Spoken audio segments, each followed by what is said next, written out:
इस लेक्चर में हम देखेंगे कि फ्लैट पिवट बेयरिंग है, ठीक है। इसके अंदर क्या है कि हमारे पास फ्लैट पिवट बेयरिंग, ठीक है। We will try to find out the torque, wastage of torque and wastage of power, ठीक है। पर इसके लिए we have to understand one concept कि जब तो bearing नया है, ठीक है, when the bearing is new, so this is called the flat pivot bearing and this is a shaft, ये हमारी शाफ्ट है, ओके। आप देख सकते हो कि शाफ्ट जो है वो यहां पे रेस्ट कर रही है, so this is the surface, okay, this is the surface, okay, which bear the load of the shaft. The load is directly downward, means load is axial, okay. This is the top view. When we look from the top view, what is visible? This, the base, since the shaft having a circular cross section, so we assume a circle, okay, of the given radius r. Let's say r is the radius of this shaft, okay. So we have considered, यहाँ पे हमने consider किया है कि एक elemental ring consider की है, ठीक है। इसको हम कैपिटल R मान देते हैं। सो ये जो एलिमेंटल रिंग है, this is at a radius of small r, okay, and thickness of this elemental ring is dr, okay. So सबसे पहले हम इस एलिमेंटल रिंग के ऊपर टॉर्क प्रोड्यूस है या स्मॉल लोड है इसका जो पड़ रहा है वो कैलकुलेट करेंगे। फिर इस पूरी सरफेस, यानी ये जो सर्कुलर सरफेस है इसका एरिया निकाल के, ठीक है, पूरी सरफेस का, उसके ऊपर हम मालूम करेंगे कि कितना टॉर्क हमारा वेस्ट होता है। तो कॉन्सेप्ट है कि जब बेयरिंग नया है, ठीक है, बड़ा स्मूथ है, तो जो प्रेशर है वो हर पॉइंट के ऊपर इधर यूनिफॉर्मली डिस्ट्रीब्यूट हुआ है। बट एज वी मूव, ठीक है, as we keep on using the bearing, जैसे हम बेयरिंग को फर्दर यूज करते हैं कुछ साल के लिए, ठीक है, तो जो रबिंग सरफेसेस है उसके अंदर वियर एंड टियर हो जाती है, जिसके कारण की जो रबिंग वेलोसिटी है वो हर पार्ट के अंदर, मेटिंग सरफेस है, रबिंग सरफेसेस हैं, उसके अंदर वेलोसिटी हर पार्ट की सेम नहीं होती, ओके, क्लियर है। जैसे जैसे हम रेडियस से दूर जाएंगे वो वेलोसिटी बढ़ती रहेगी, ओके। जैसे जैसे सेंटर के करीब आएंगे, जिसके अबाउट ये रोटेट कर रहा है, तो वेलोसिटी कम होती रहेगी। अगर वेलोसिटी कम ज्यादा हो रही है अलोंग द रेडियस, तो प्रेशर भी हमारा कम ज्यादा होगा अलोंग द रेडियस, ठीक है। अगर प्रेशर कम ज्यादा हो रहा है अलोंग द रेडियस, तो हमारी वियर एंड टियर भी कम ज्यादा होगी अलोंग द रेडियस। ये केस है एक्चुअल सिनेरियो में, एक्चुअल सिचुएशन में, practically. But what we assume, हम दो केसेस एज्यूम करके चलेंगे। पहला केस है, the first one is uniform pressure. हम ये एज्यूम करके चलेंगे कि प्रेशर जो है वो यूनिफॉर्म है, ओके। तो एक कैलकुलेशन होगी इसके दिमाग पे। Second, what we assume, the wear is uniform, ठीक है, जो वियर है, वियर इज यूनिफॉर्म। एक्चुअल में ऐसा नहीं होता है, but for the calculation purpose we assume कि प्रेशर हर पॉइंट के ऊपर सेम होगा, ठीक है, as we move away from the radius, away from the center, and जो wear है will also remain the same as we move away from the center of rotation. So these are the two cases, okay. Hope I made it clear. So first case है, हम लेंगे uniform pressure, okay.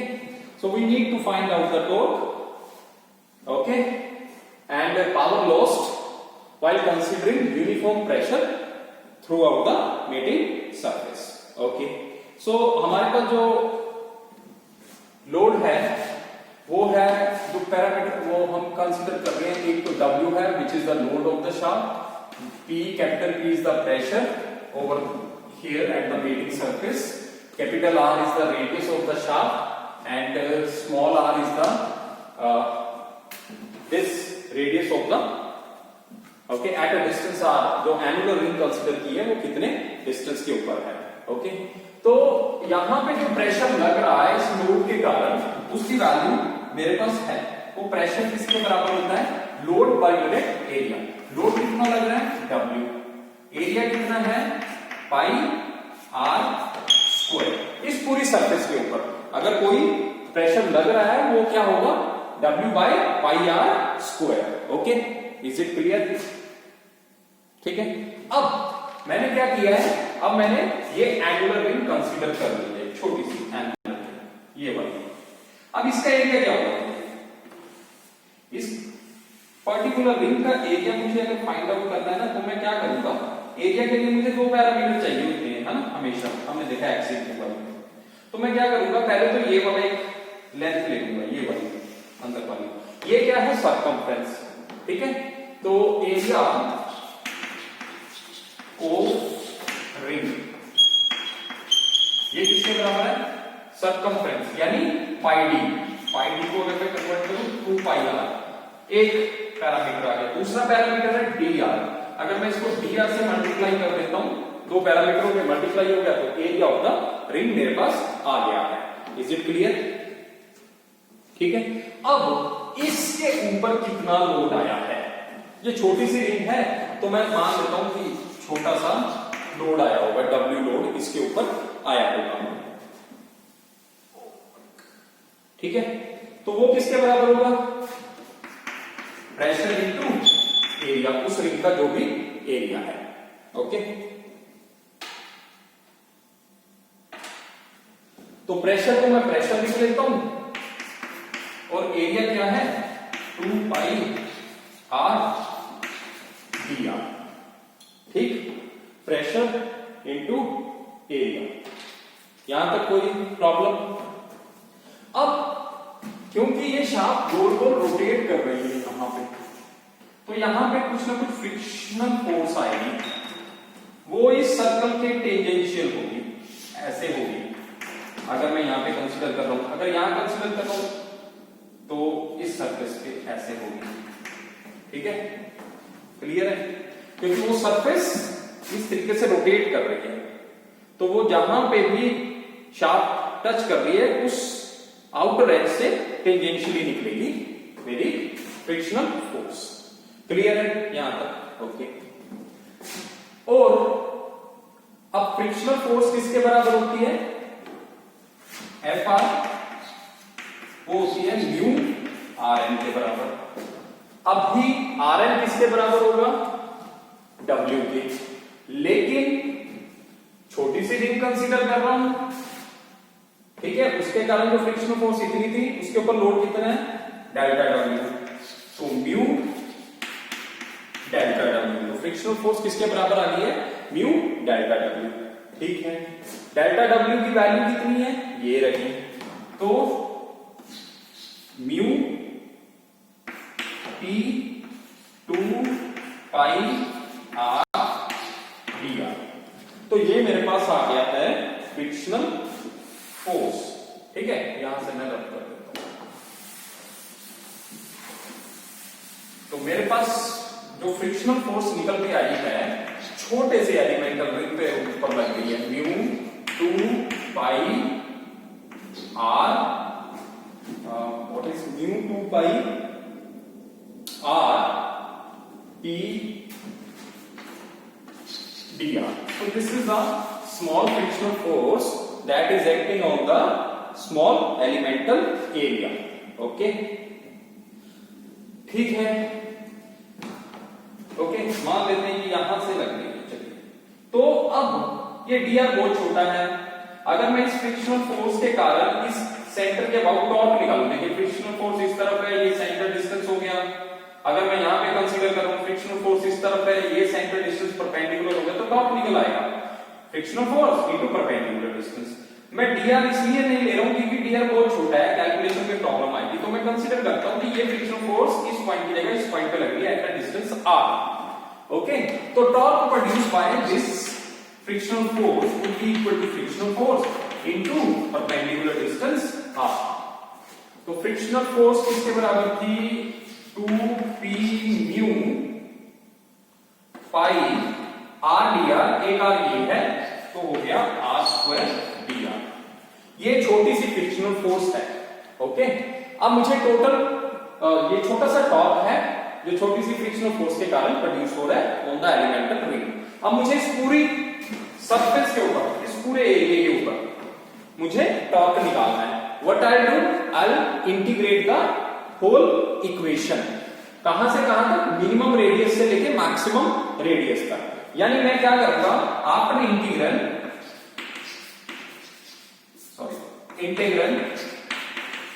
इसको integrate कर दूंगा, integrate. तो यहां पे तो मेरे पास टोटल टॉर्क आ जाएगा, यहां पे एक इंटीग्रेशन साइन आ जाएगा, वो 0 से शुरू होगा और शुरू होने के बाद वो कैपिटल R तक जाएगा, क्योंकि मेरे पास मैक्सिमम रेडियस कितना है, कैपिटल R। ओके, उसके बाद हम वैल्यू पुट कर देंगे ये सारी इक्वेशन की। 2 कांस्टेंट है, बाहर आ गया। प्रेशर मैंने यूनिफॉर्म माना है, कांस्टेंट है। म्यू भी कांस्टेंट है, पाई साफ नहीं है इसके, पाई भी कांस्टेंट है। अंदर क्या रह गया, r² dr। ठीक है, इसको हम फर्दर सॉल्व कर देते हैं। तो टॉर्क जो है वो निकल के आ रहा है 2 पाई p म्यू r³ बटा 3। उसको मैं बाहर ले लेता हूं। लोअर लिमिट 0 है, अपर लिमिट कैपिटल R है, उसको भी रब कर दिया। 2/3 पाई म्यू, अपर लिमिट का cube minus lower limit 0 put किया तो 0, ये निकल आया 2/3 पाई p म्यू r³। ये मेरे पास टोटल टॉर्क आ गया है। ठीक है, अब अगर आपको याद हो तो मैंने शुरू में प्रेशर की वैल्यू निकाली थी, load per unit area, load per unit pi r² area. तो यहां पे मैं पुट कर सकता हूं, तो that would be equal to 2/3 p pi w pi r² mu r³। R will cancel, pi will cancel. So what is left? Torque would be equal to 2/3 W mu R. So this is the wastage of torque due to friction. Okay? In case of uniform pressure. So अगर मुझे power calculate करनी है कि power कितना loss हुआ है, ठीक है, what I do? So power will be equal to P omega. So putting the value of P, you will get the loss in the power. Okay? तो ये तो थी जब मैंने यूनिफॉर्म प्रेशर कंसीडर किया। अब मैं यूनिफॉर्म वियर कंसीडर करता हूं। ठीक है, इसी केस के अंदर कंसीडरिंग यूनिफॉर्म वियर।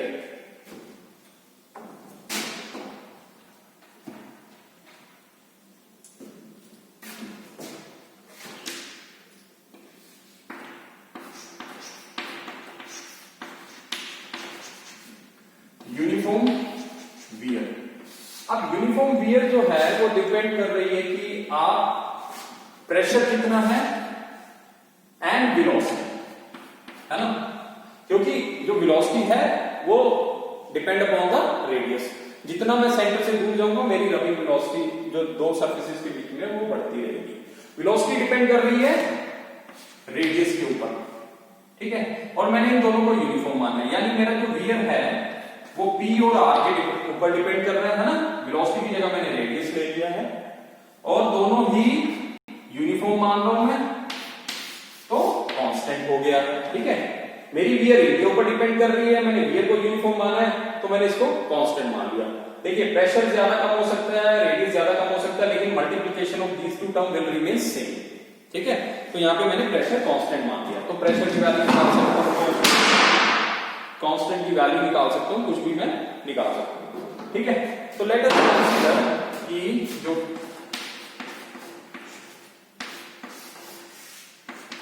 ठीक है, अब ये जो P की मैंने वैल्यू निकाल ली C/R इन जनरल निकाल ली है। ठीक है, अब वही छोटी सी रिंग थी, उसके अंदर जो मैंने लोड लिया था स्मॉल w, वो क्या था, pressure into area. So pressure area क्या आया था उसका, सरकमफ्रेंस इनटू dr, ठीक। ये स्मॉल डेल्टा डब्ल्यू था। स्मॉल डेल्टा डब्ल्यू कितना आया, c बाय r, p की वैल्यू मैंने पुट कर दी, c by r 2 by r dr, okay. तो यहां पे क्या करेंगे हम, आर आर कैंसिल कर देंगे, ओके। तो r r will cancel out each other, ठीक। तो यहां से मैंने आर कैंसिल कर दिया, okay. So what left, this implies delta W would be equal to 2 pi dr c। c मेरे पास कांस्टेंट है दो टर्म्स का, 2 पाई dr c, ओके। अब मुझे टोटल लोड कैलकुलेट करना है, ये तो स्मॉल है। टोटल लोड कैलकुलेट करने के लिए मैं क्या करूंगा, इसका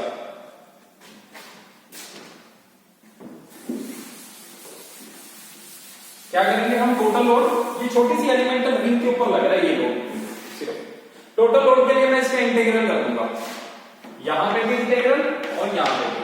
यहां पे जो लिमिट होगी वो 0 से r हो जाएगी, क्योंकि अब रेडियस मेरा कहां से कहां चेंज हो रहा है, 0 से r की तरफ। तो छोटे छोटे लोड को जमा किया मैंने, ऐड किया, तो वो मेरे पास आ गया कैपिटल लोड, और 2 पाई कांस्टेंट था बाहर आ गया, c भी कांस्टेंट था बाहर आ गया, dr का इंटीग्रल होता है r, लिमिट दे दी 0 से capital r, upper limit minus lower limit, तो 2 पाई r c ये मेरे पास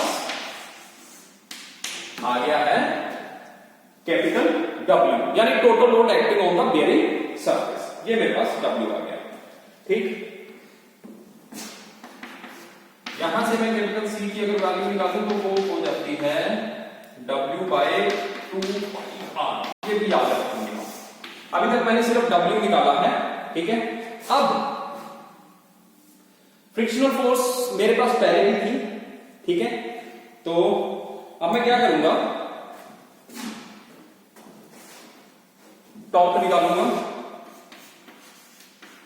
टॉर्क क्या होता है, फोर्स इनटू परपेंडिकुलर डिस्टेंस। कौन सी फोर्स, फ्रिक्शनल फोर्स, वो किसके बराबर थी, न्यू आर एन के बराबर फ्रिक्शनल फोर्स, ठीक है, into perpendicular distance small R ले लेते हैं, ठीक है। तो ये मेरे पास frictional torque mu R N and small R, और हमारे पास आर एन की वैल्यू किसके बराबर होती थी, ये होता था डेल्टा डब्ल्यू के बराबर। क्या था, pressure delta W load per unit area, area क्या था हमारे पास 2 पाई आर dr। तो यहां से हमने डेल्टा डब्ल्यू निकाला था P 2 पाई आर dr, ठीक है। तो वो वैल्यू है आर एन की जगह डेल्टा डब्ल्यू की जगह ये वाली वैल्यू, तो हमारे पास आ जाएगा म्यू का म्यू P 2 पाई आर और आर स्क्वायर dr, ठीक है, ओके। तो टोटल टॉर्क निकालने के लिए हम क्या करेंगे, इसका इंटीग्रल कर लेंगे, लेकिन इसके अंदर हमारे पास जो प्रेशर है ना, हम उसकी वैल्यू पुट करेंगे, बिकॉज अभी हमने इक्वेशन तो प्रेशर पे पुट कर दी है, लेकिन हम जो केस सॉल्व कर रहे हैं वो यूनिफॉर्म वियर कर पाए। तो हमारे पास प्रेशर की वैल्यू क्या थी शुरू में, पी आर इक्वल टू सी, तो P किसके बराबर है, C बाय आर के। तो मैं इस प्रेशर की वैल्यू क्या पुट कर दूंगा, C बाय आर, ओके। यहीं पे पुट कर देते हैं प्रेशर की वैल्यू C बाय आर। तो जब मैंने C बाय आर पुट की तो एक आर कैंसिल हो गया इधर, तो now capital T would be equal to integral 0 to r 2 mu pi C r dr। ये सभी टर्म कांस्टेंट है, बाहर आ जाएंगी, इंटीग्रल इनका होगा, तो 2 mu pi C r square by 2, और लिमिट होगी 0 से लेके r, ठीक।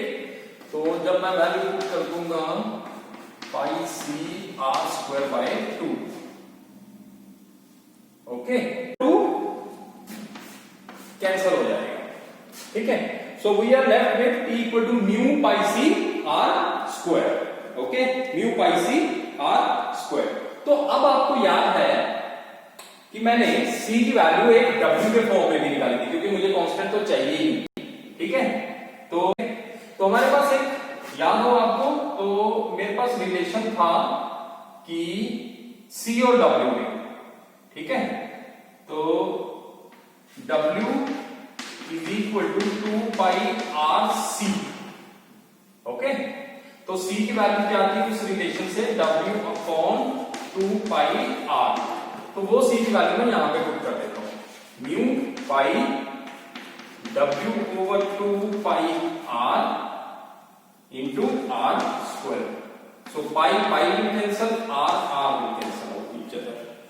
Okay, so what we are left? So net torque would be mu W R with half. Okay, so this is the case when we are considering uniform wear and we are getting the frictional torque. This is the frictional torque, half of mu WR, and power would be equal to T omega. Putting T over here, omega, you will get the power loss. Okay, and in case of uniform pressure, the value of T was 2 by 3 mu W R. Okay, so difference you can see, the wear is maximum in case of uniform pressure. Okay, so these are the two cases in case of pivot bearing. Okay, for the flat pivot bearing, the first case was considering uniform pressure, and second when we consider uniform wear. Hope the idea is clear, the calculations are clear, and you have the formula. Okay, thank you.